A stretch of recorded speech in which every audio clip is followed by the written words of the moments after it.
Auzubillahiminash-shaytanir-rajim. Bismillahir-rahmanir-rahim. Amna Noor is here, students. I hope so you all are fine. Today the topic that I am going to discuss is classification, aims and principle.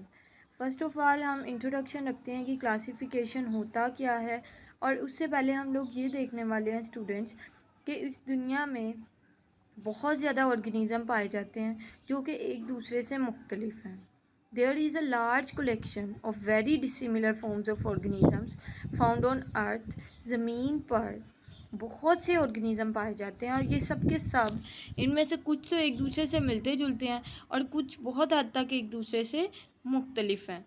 तकरीबन 1.5 million types of animals और 0.5 million types of plant जो हैं biologist ने उन्हें discover कर लिया, means उनके बारे में इंफॉर्मेशन हासिल कर ली है. लेकिन ये बहुत ज़्यादा कम परसेंटेज है. इससे कई ज़्यादा परसेंटेज जो है वो ज़मीन पर मौजूद है. मतलब इससे कई ज़्यादा एनिमल और प्लांट्स इस दुनिया में मौजूद है जिनके बारे में कोई रिसर्च नहीं हुई. मीन्स ये ज़ाहिर करता है कि दुनिया में ऑर्गेनिज़म्स की डाइवर्सिटी बहुत ज़्यादा है. They range in complexity from small and simple bacteria to large and complex human being. ये कहाँ से शुरू होते हैं? सिंपल छोटे बैक्टीरिया से, और एंड इनका कहाँ पर होता है? हाईली कॉम्प्लेक्स ऑर्गेनिज्म जिनमें क्या है? ह्यूमन बीइंग आते हैं. ठीक है. कुछ तो ऑर्गेनिज्म बच्चों ऐसे हैं जो कि समुंदर में रहते हैं, कुछ ज़मीन पर रहते हैं, कुछ चलते हैं, कुछ उड़ते हैं, and still other are stationary. और कुछ अपनी जगह से नहीं हिलते, स्टेशनरी बेहिस्सो हरकत वहीं पर ही रहते हैं, जैसा कि प्लांट्स अपनी जगह से मूव नहीं करते. Each has its own life. हर एक की अपनी अपनी ज़िंदगी है. और getting food, avoiding unfavourable environmental condition. हर एक अपना अपना खाना हासिल कर रहा है और ऐसे इन्वायरमेंट से बचने की कोशिश कर रहा है जो कि उनके लिए फेवरेबल नहीं है. और finding a place to live. ज़िंदा रहने के लिए जगह ढूंढ रहा है. And reproducing its kind. और फिर अपने ही जैसे ऑर्गेनिज्म के साथ रिप्रोड्यूस करता है. When there are so many diverse kind of organism, बच्चों जब यहाँ पर बहुत ज़्यादा डाइवर्स किस्म के ऑर्गेनिज़म पाए जाते हैं तो ये बहुत ज़्यादा मुश्किल है कि हर एक ऑर्गेनिज़म की हर करेक्टरिस्टिक को पढ़ा जाए. चलो अब क्या हुआ? To study such a large collection biologist classify organism. अब इतने ज़्यादा ऑर्गेनिज़म्स को पढ़ने के लिए साइंटिस्ट ने क्या किया?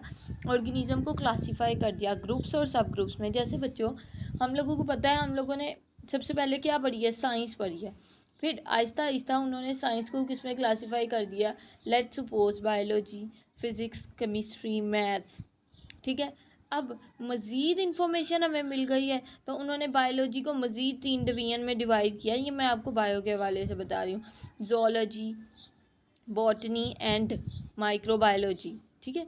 तो ये क्या है? मज़ीद डिवीज़न की. और फर्दर इनकी भी आगे डिवीज़न है, बॉटनी, ज़ूलॉजी, माइक्रोबायोलॉजी. ठीक है.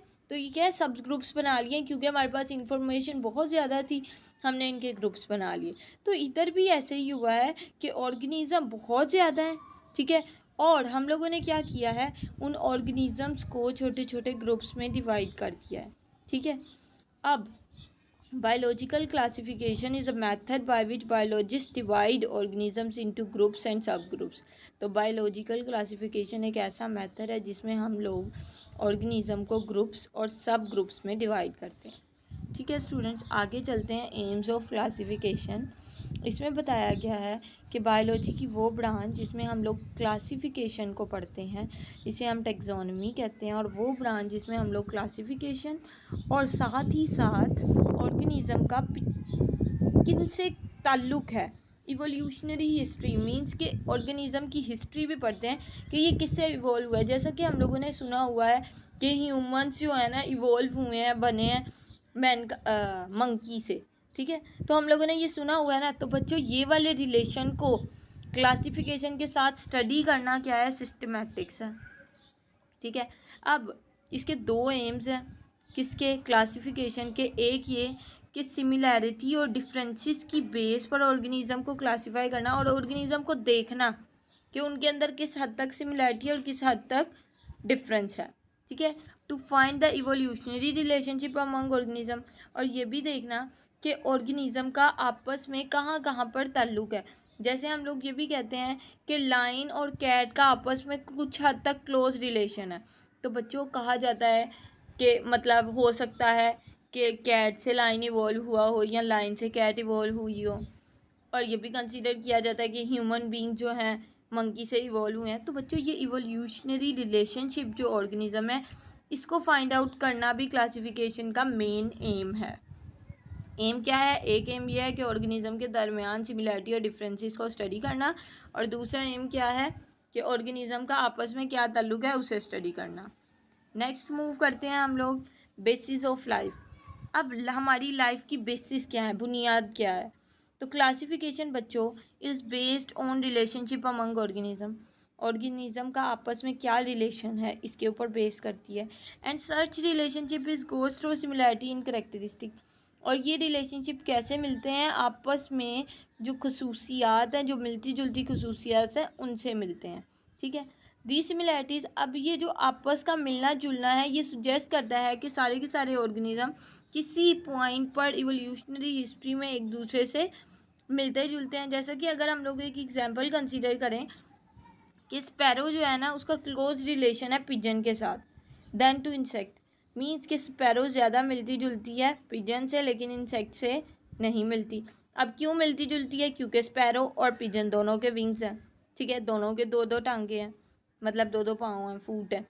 ठीक है, तो इसी तरह ये ज़्यादा मिलती है, स्पैरो ज़्यादा मिलती है पिजन से क्योंकि इनके विंग्स हैं। लेकिन इंसेक्ट्स के फूट कितने होते हैं? टांगे उनकी 4 या 6 या 8 होती हैं। लेकिन बर्ड्स में जो स्पैरो और पिजन है उनकी क्या है? दो दो ही हैं। ठीक है, it means that the former two have common evolutionary history. तो फिर ये बिलीव किया जा सकता है कि ये दोनों एक ही से इवॉल्व हुए हैं। मीन्स कि ये अगर इन दोनों का पेरेंट था, पेरेंट से बने कौन? एक तरफ पिजन बन गया, दूसरी तरफ स्पैरो बन गया, लेकिन इनका आपस में इवोल्यूशन में कोई ना कोई ताल्लुक होगा। ठीक है, the similarities are seen in external and internal structure. और जो इनमें मिलने जुलने की चीज़ें हैं वो इनके अंदरूनी स्ट्रक्चर में भी देखी जा सकती हैं और बाहर वाले स्ट्रक्चर में भी देखी जा सकती हैं। और इनके बनने का अमल, यानी जाइगोट बनने के बाद जो डेवलपमेंट होती है, उन स्टेजेस को स्टडी करके भी हम बता सकते हैं कि ये आपस में किस तरह से मिलते जुलते हैं। नेक्स्ट, मॉडर्न जेनेटिक्स बच्चों हमें मज़ीद इन्फॉर्मेशन प्रोवाइड करती है और टेक्सोनमिस्ट को मदद करती है कि वो किस तरह से इनके दरमियान में इवोल्यूशनरी रिलेशनशिप को स्टडी करें।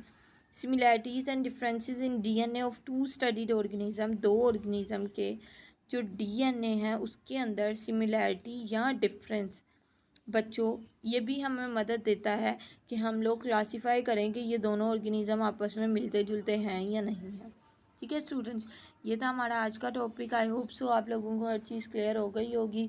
हम लोगों ने बेसिकली देखा है क्लासिफिकेशन में हम लोग क्या करते हैं, ऑर्गेनिज्म को ग्रुप्स में डिवाइड कर देते हैं। ठीक है, फिर हमने एम्स देखे। एम्स में मैंने क्या बात की कि हम लोग क्लासिफिकेशन का बेसिक मकसद ये है कि हम लोग ऑर्गेनिज्म की सिमिलैरिटी और डिफरेंस को स्टडी करें। ठीक है, और उनका आपस में क्या इवोल्यूशनरी रिलेशनशिप है उसे स्टडी करें। और बेसिस में हमें ये बताया गया था कि कुछ ऑर्गेनिज्म आपस में एक दूसरे से ज़्यादा मिलते जुलते हैं than that of other organism. So students, ये था हमारा टॉपिक। आई होप सो आप लोगों को एवरीथिंग क्लियर हो चुकी होगी। अगर कुछ बात आपको नहीं समझ आई तो आप कमेंट सेक्शन में पूछ सकते हैं। Thank you so much. अल्लाह हाफिज़।